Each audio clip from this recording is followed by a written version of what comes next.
toward the computer. Okay. All right. Good morning. Good morning. Welcome to Talking Smart Conversations with Educators and Philosophers from around the world.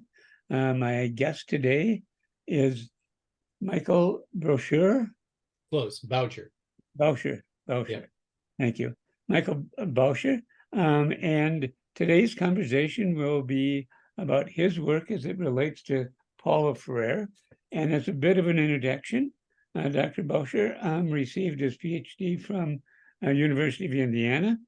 His work focuses on solidarity relationships between white students and students of color, education generally, and teacher education in particular, ought to be work toward understanding the relationships between race, power, and curriculum. That's kind of been the focus of your work.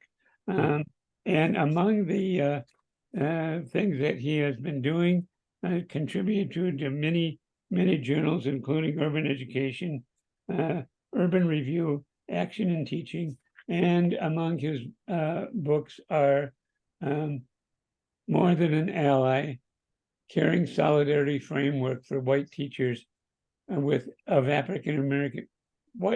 white teachers of African American Studies. Okay. Students. Okay, thank you. Yep. Anyway, that's a good general introduction, and I will post a more articulate one than this. Anyway, if you can begin by just talking about Paulo Freire and what drew you to him and what you pull away from him for this work. Well, I'm extremely fortunate to have had a lot of really good mentors and friends in my life. And one of those friends, his name is Jeff Summers, and he was a new teacher along with me back in the 90s. That's how old I am. I started teaching in 91. And I taught in middle school in Minneapolis. And we were both new, and he had actually studied with Paulo Freire and with some of his students. And so he had actually met Freire. And so he's the one who really introduced me to Freire's work and to Pedagogy of the Oppressed. So that was in the early 90s as I was a young teacher, which is terrific because I really saw this as immediately as the way that I want to approach education. You know, my own teacher education was pretty general. It was in Minnesota. We didn't have tests or anything like that for the way they do now. I'm teaching now in Texas, and so we have a bunch of tests that students have to take in order to become teachers. For me, they really trusted me that I went through my teacher education program, and therefore you are good at teaching now. And to a certain extent, I'm glad about that because it gave me a chance to really explore a lot of topics in college that a lot of my students don't get to explore. But also is that when I left, I still had a lot of things that I needed to really work on and really think about, especially considering I grew up in suburban Minnesota and I went to go teach in urban Minnesota and Minneapolis. And so I had a lot to learn as a young white teacher. And Paulo Freire really became the touchstone and kind of a guiding principle for me as a teacher. And then, of course, when I left teaching to go become a doc student and a researcher, then Paulo Freire still, is always speaking to me in the back of my mind all the time. I, of course, expose my master's students to Freire's work. And of course, I use a lot of the questioning techniques that I developed as a high school teacher in my classes as a university professor as well. So Freire and I, even though we have never met, and I've actually never even met any of his students, his direct students, I've read, of course, all their work. Oh, there's Athena.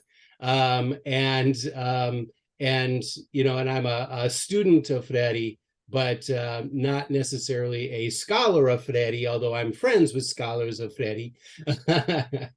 And just a really important influence in me. And of course, all of his students as well. I've had all them all up there too. So.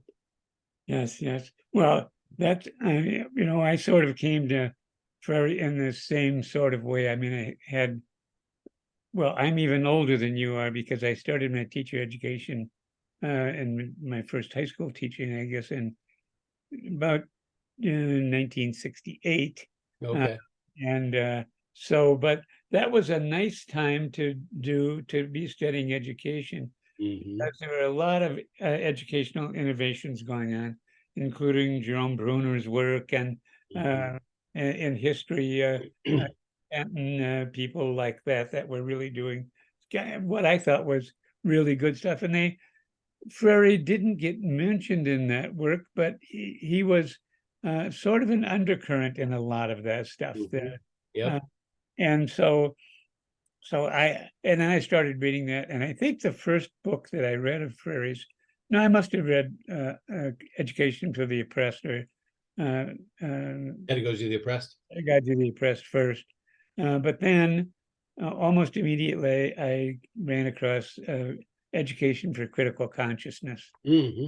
And that really impressed me because of, I think he says in the beginning of that book someplace that in order for people to learn how to read, they have to be philosophers first.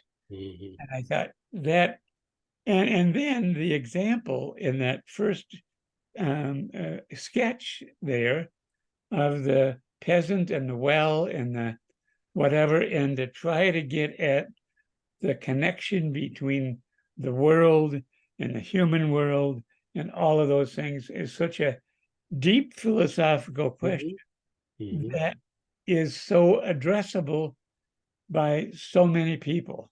Anybody can think about those questions, Hmm. and so that's what drew me to that. And anyway, so tell me a little bit more about how you've applied this in your teaching. Well, so I was a white teacher who from the suburbs who went to the city in Minneapolis, and I had not had a lot of exposure to a lot of different peoples and places. I had spent a year in Europe right after teaching, or after high school, but I sort of stumbled my way around, and I learned a lot, but I can't say that I came back knowing a lot. You know what I mean? I mean, I was 18 years old and just sort of exploring without really any kind of guidance. So when I came back and went to college and began teaching in Minneapolis, there was just so many things I did not know. And so when I came upon Freire, it allowed me to have the permission to not know things, Uh-huh. right? So I was able to approach my teaching as that we are going to learn from one another. You know, I know geography at least enough to get by when I was a young, young teacher. You know how you are when, you're like reading the book the night before, but I knew enough to be able to teach the things that not needed to be taught in social studies, for sure. I was a social studies teacher, seventh graders, but they had so much to teach me that Freire allowed me to be the kind of teacher who at the end of a year, I could honestly say that my students taught me more than I learned from them. And I would tell them that, and it was never a lie, right? It was never just kind of blowing smoke, because they really did. I learned so much from my students, that I still think about today, concepts and ideas. And of course, growing up in the suburbs in Minnesota, you end up pretty naive in a lot of different ways. And my students were not. My students were not naive. My students were a lot of different types of people from a lot of different types of places around the world. We had a highly diverse student body in all the places in Minneapolis that I taught. I taught in 3 different schools. I taught at Falwell Middle School first, and then I taught at a place called Sheridan Middle School, and then eventually I settled into the place where I taught for the longest at South High School in Minneapolis. And South is a wonderful, fantastic, even to this day, a fantastic place for kids to learn and teachers to grow and for kids to grow. And that's what I did there, is that, I learned so much from my students. And I guess of all the things that Freddie has taught me in a lot of different ways about, about how, becoming conscious, critically conscious, about becoming human, all of those things, the thing that really is the most important thing for me was that I didn't have to overpower people in teaching. I didn't have to be the authority. I needed to be the person who learned in the same way that my students needed to learn. Yes. Right. Yes. And it also really pushed me this idea of literacy too, as being like the focus and the foremost piece of education. Knowing a whole ton of stuff at the end of your 12 years is not a goal that I find to be worthy of the 12 years of education, but being literate and knowing where to find all of the different pieces, that to me is the real goal. And so that really became my thing too, is helping my students to learn things on their own-ish, right? Where I'm like guiding them and helping them and focusing them, right? The way I tell my students currently is that, you don't want to just let your kids run in traffic. What you do want to do is give them a garden where there are certain experiences you want them to have, but you don't necessarily just tell them this is the answer, this is the answer, this is the answer. Let them go to the places to learn the things that they need to learn. And so that's how I really approached teaching high school too, was that, okay, here is a space, here is a place that we are going to explore. We're going to explore this particular topic. We're going to look at it in these different ways, but I want you to do that kind of exploration. And so when I try I try to help my teacher candidates to come at their teaching of social studies in that same way, especially for the high school kids, because so much right now, especially in places like Texas, is just the pedagogy is so pedantic because they have to pass the STAR test, right? If they don't pass the STAR test, everything goes to pot, right? So, I really work hard to help my students to realize that they can tell their students exactly what's in those standards all day long, every day, put them on PowerPoints, yell at them, give them electric shock or whatever it is that they want to do in order to get them to remember these things, but they won't remember them as much as they will if they discover. And so that's another piece that he really gave me in my teaching. Right. It's interesting because I taught a couple of summer school sessions at Texas Wesleyan, just at about the time that all of those standards were coming into Texas.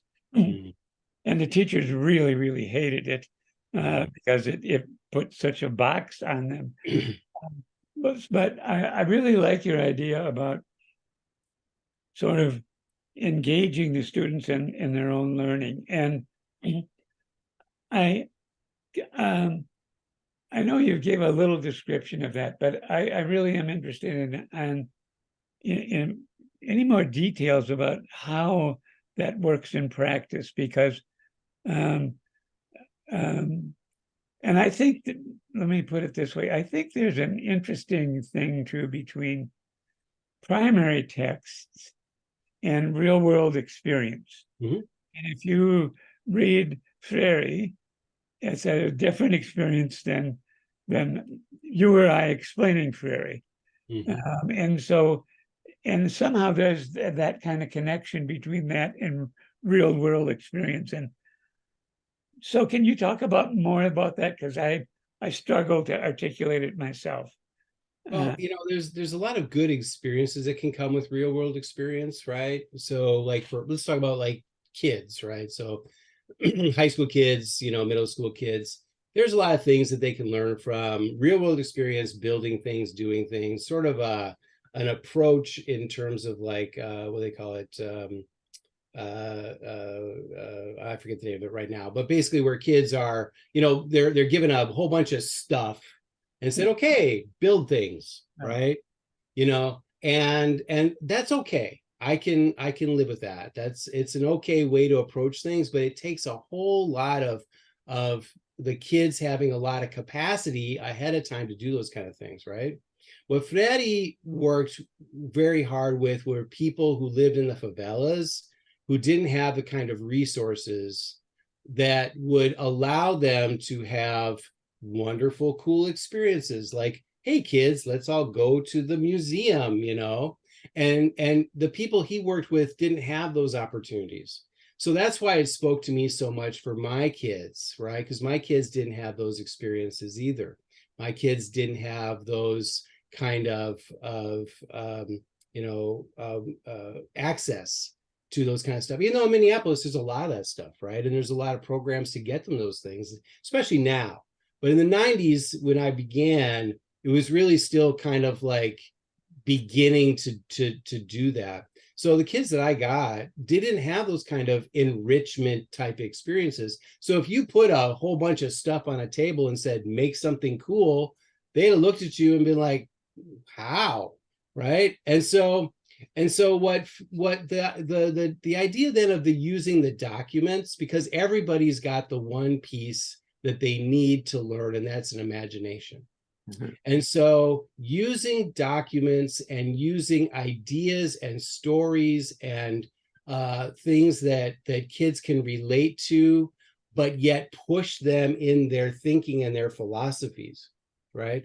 That's why I'm just such a huge fan of this crazy explosion of youth or young adult literature. Oh, this young adult literature is fantastic, right?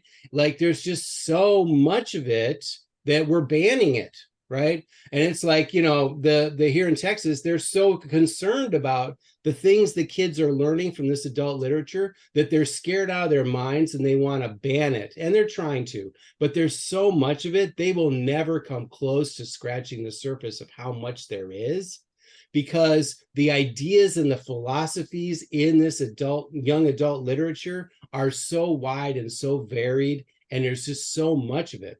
Now, that's a kind of a new phenomenon since about, you know, the late 90s into the 2000s. But that's just an example of the kind of world building that kids can do, a very Freudian concept, that, you know, that kids can engage in world building through documents, through literature, and then that doesn't take the kind of experiences that you can get for more privileged kids in different places, right? So like it's not that I'm against those things, but I am against gizmos for gizmos' sake. Yeah. Right. So like so many times some guy will come in, you know, I'm sure a perfectly nice person, say, hey, look, I'm gonna drop a bunch of iPads on you. Go teach the kids now. And you know, the problems are myriad, right? We did a study on it. We didn't actually publish on it because it was just so depressing that this happened, where they dropped a whole bunch of iPads on a district. They didn't have Wi-Fi, you know, available for the kids. They didn't have the ability to update the iPads. So the iPads, after about 6 months of messing with them and messing up with them, they all got thrown in the corner someplace. Yeah. So I just am not a fan of gizmos, but I am a fan of having kids use tools to explore. So if everybody's got a computer, great. But let's use the computer to explore, not just to be the same thing as your worksheet, just as an example. Exactly. Well, in some ways, I think it's just like this, like Zoom. Yeah. I mean, this is huge. I think about all of the waste that happens with Zoom, you know, because they just do nothing, and you know, there is no real interaction, and so in part that's what I thought about doing with this YouTube channel. This is just an opportunity for people to talk together, and maybe other people can listen, and this will extend conversations further. So, no, yes, that's a really nice kind of metaphor about gizmos for gizmos' sake. It really is. Now, how about moving the idea of Freire into your research methodology, your whole idea of qualitative research as informed by Freirean pedagogy? Mhm.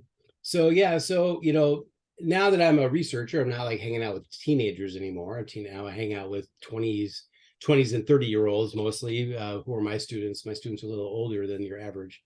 And so, when I think about then education, and then I think about, okay, educational research. What is the purpose then of educational research?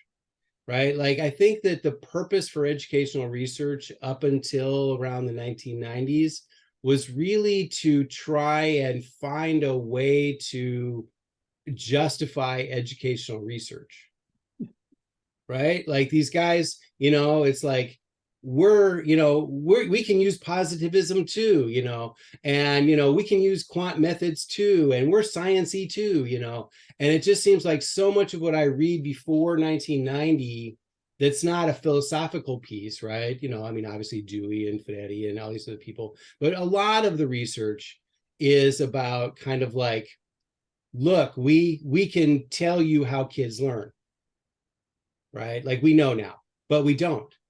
Learning is mysterious. Learning is crazy, and it's so contextual, right? And it's just like individual people learn so many different ways, and not like a Howard Gardner way, but like really like a real life way of every individual person learns things completely differently. You talk to any person, they'll tell you, I learned from this, from this and this and this. Oh, really? I didn't learn that from that, but I mean, it's just everything is very, very, personalized. And so when we start thinking then about, then what are we trying to do? What's the project then for educational research? And I really began to struggle with that at Indiana. It's like, here I am, I'm a teacher. So then why am I becoming a researcher? Right. And so we had this discussion in my class one time, and somebody said to somebody to the effect of, well, we should pull ourselves out of the research completely, and we should not be part of it. We should just be very objective, et cetera, et cetera. And I was like, and it was just like a light bulb went off, and I got mad. Like, I'm sitting in a class. I'm like literally angry at this other person who I have never really interacted with before. And I was like, no, I'm not doing this to pull myself out of this. I'm in this to change the world. Like, that's what I'm here for. Like, I taught for 18 years with the idea that I was going to change the world. Now I'm becoming a doctor. If I'm going to do this, I'm going to do this to change the world as best I can. Right. I mean, I don't think I'm going to change the whole world, but at least my piece of it. And I said, but if that's not what we're doing here, then maybe I should go back to teaching high school, because I changed the world every day there, and they were all like, whoa, old man talking, because I was a lot older than all of them. And it's like, and so then I think to myself, then, like, literally, like, what are we trying to accomplish in educational research? We are trying to make education, not just describe it, but we are trying to make it better. And so by doing that, then we need to ask the questions of our participants that will help them to get better as well. So we should not leave a situation where the teachers are either exactly the same or worse than when we showed up. And so when I look at it, then I'm looking at it in terms of helping participants to ask the questions of themselves that Freire would ask of his students, right? Like, what is the power dynamic going on here? What is the purpose of what you are trying to accomplish? What is it? How are you doing what you're doing? Those kind of big questions will help teachers to do a better job of teaching their kids, and will also make them into better, not just better educators for their kids, but also like just better educational citizens to a certain extent, right? Like the way that they vote, the way that they approach their administrators, the way they approach their school boards. So I just started to think about the kind of work that improves schools and improves teachers. And so in my qualitative work, that's kind of what I'm thinking about, is to look at my participants somewhat as students, not completely, but somewhat, in helping them to ask the questions that will improve their lives. So then your focus is mostly on teachers in terms of research. Absolutely, yeah. No, I focus on white teachers of African American students. Also, I eventually will maybe transition into white teachers of Latino students. And I, of course, in my teaching, I help some of my master's students to do that work to become researchers of white teachers of Latino students. Yep. But for me, my work has always been white teachers of African American students. So I just finished writing a Spencer grant, all good wishes, hopefully, right? We'll see, where I am collaborating with a whiteness scholar in South Africa. And he and I, if we get this grant, will go and research in each other's contexts. And I will go to South Africa and look at white teachers of African students, and he will come to San Antonio and look at, white teaching students who, and see, like, because we're a Hispanic serving institution. So like, how do our white students perceive their own whiteness in a Hispanic serving institution? Very interesting work that nobody's really done this work. So he's going to come as South African, taking a look at this. Be pretty fascinating. Yes. If we get it. Well, and it was good luck on the Spencer grant. Thanks. I have written a couple and failed to get Spencer grants. But anyway. Interview over. We're done. No, I don't want to hear from you now. I'm just kidding. But it was interesting, and it's helpful to be in the position you are, because I think you're in a better position than I was. I asked, because I think it was Don McAdams, Stories We Live By, I know his work. Well, I think I chatted with him or emailed him, and so I asked him about how it is that you how he got the grant and how did all that stuff work. And he said, it's a funny thing. He said, when I was at Carleton, which is not a sleazy school, as you well know. Not at all. No, I like Carleton. And he said, but I didn't have very many ins, even though it's Carleton. When I moved to Northwestern, he said, well, yeah, that'll do it. It was just a lot easier to get something like a Spencer grant. And I thought, okay. Material. The advice, I'm not going to take it. That I like where I am, but I see your point. Yeah. Small liberal arts college versus mega, right? But anyway, that's and it's but on a more serious note, that one of the kind of the questions around this is, I think this is how it would work for you too, but one of the things that I always encourage students to do is when they begin their qualitative research projects, to make sure that whatever it is they do, they explore it from the participant's perspective. And so following people like Mary Belinkie and her colleagues in Women's Ways of Knowing, and Carol Gilligan, who I think maybe started a lot of this, they open in Women's Ways of Knowing with a question: what stands out for you in the last 5 years? And so, but that was in the context of people who were in either the School of Hard Knocks or in educational institutions. And so it had that kind of umbrella. I think just as your focus, everybody knows, and I'm sure you make that clear, that here's the topic you're exploring. Oh, yeah. But then, to start out in such a way so that it's what stands out for you, or what's your experience, and that makes such a difference in terms of setting the agenda and being open at the same time as being critical and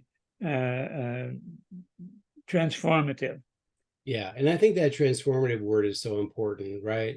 For me, that's why I got into this, right? I got into this to make a difference. And I know that's not everybody's thinking. I understand that, but for me, that's what it is. And so I encourage people who, who look at educational research in that way, that they're trying to make a difference and trying to make things better for students, for teachers, for humans, to really explore Freddy's work and to really think in terms and use that as your frame as how you will work with your participants. Right. That's really, well, that sounds like a great agenda. Now, how does that Freudian perspective sort of go beyond or integrate with people like Foucault and other people who are in a sort of similar critical perspective? Well, I think that, I struggle with this, right? A little bit, as a teacher, I was like, Freire was like brand new and like mind-blowingly open, right? So then I got to grad school and they're like, have you read Foucault? And I was like, no, so I've studied some Foucault and things like that. And of course, I know that the critical perspective and all those kind of things, like I said, not a Freudian scholar. Remember that, right? I'm a more of a utilitarian user of Freire than I am a scholar of Freire, But like I said, friends with scholars of Freire, so I can refer you to those guys, the thing is that I guess I don't see any kind of need or necessity necessarily to link, for example, Foucault, very good example, to Freire. I know that people do. I understand that. I do, but I see their projects as being so completely different, right? Foucault's project, of course, is describing society at writ large and trying to sort of come up with this kind of answers to questions around existence and around society, which I think are amazing and interesting in so many ways, right? But Freire wanted to use kind of the Hegelian, and some of the other influences that he had in the 1960s to do a thing, right? To teach the folks about the stuff. Yeah. So I see that as different than kind of the, the kind of critical work and critical schools that are going on. In my solidarity work, I do a lot more of that stuff, right? So, there's kind of the two pieces, right? There's like, when we talk about Freirean pedagogy, then we're kind of talking about ways to teach the kids about the stuff, right? Then when I get into my discussion about kind of a higher layer of stuff around this idea of what is solidarity and how does that work, that's like I use Freire as a stepping stone to get to the next level, right? And then we start talking about all the different people who talked about what is solidarity and how can someone who is different from the people that you want to be in solidarity with, how can they create that solidarity relationship? And so from there, then I'll use a lot more critical theorists and things like that. And of course, my biggest one that I use is Honneth. Honneth is one of those Frankfurt School critical guys, and he's alive still. He's a newer one, right? And some of the old school critical, not so much philosophers, but more like people who are like critical of critical, are like, Honneth, like all he talks about is like solidarity relationships and what is solidarity in a, and I'm like, yeah, because that's what translates to what we're talking about here, right? So, I have loved reading Honneth. It's great stuff. He uses, Hegel a lot. He uses in Plato, kind of pulls together Locke and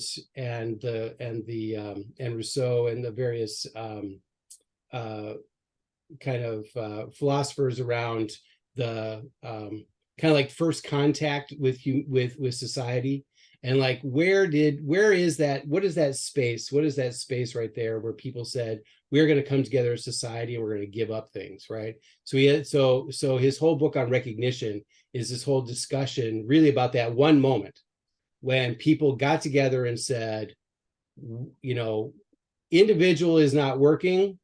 We need to band together to do stuff. Now, it's fake. Like that never happened, right? Like that moment never happened. Evolutionarily, we know that never happened, but pretend it did. What would it take for people to do that, to come together, you know? And of course, you know, that's a lot of the work that comes, you know, into, I mean, the Declaration of Independence and, you know, the whole American project kind of is around this idea that we give up our rights in order to get safety. But he asked about that question right there. What is the thought process of what you're giving up to get that safety and to come together as a community? And he uses this idea of recognition, where you recognize somebody's humanity. So when I'm thinking about solidarity, the first step is we need to recognize each other's humanity. And that comes when you're going across difference. That takes some time and some effort on the part of both parties. So anyway, that's kind of bigger stuff, you know? Yeah. So not so much Foucault, although I love Foucault, fantastic stuff. You know, I really kind of focused on some more of the Frankfurt School, but mostly on Hanneth. He's my guy, you know. But, you give me the title of one of Hanif's book and spell his name for me, please. Hanneth, Honneth, Okay. and it's called the something of recognition, the art of recognition, something of recognition. Okay. Yeah. Well, that seems like a good place to end. Okay. We've covered a lot of important ground, I think, and this has been a wonderful conversation. Well, thank you. I appreciate it. Thanks for letting me do it. Well, yeah, I'll push the record or the end record button, and then we can chat for a second afterwards. Okay, sounds good. Where's the stop?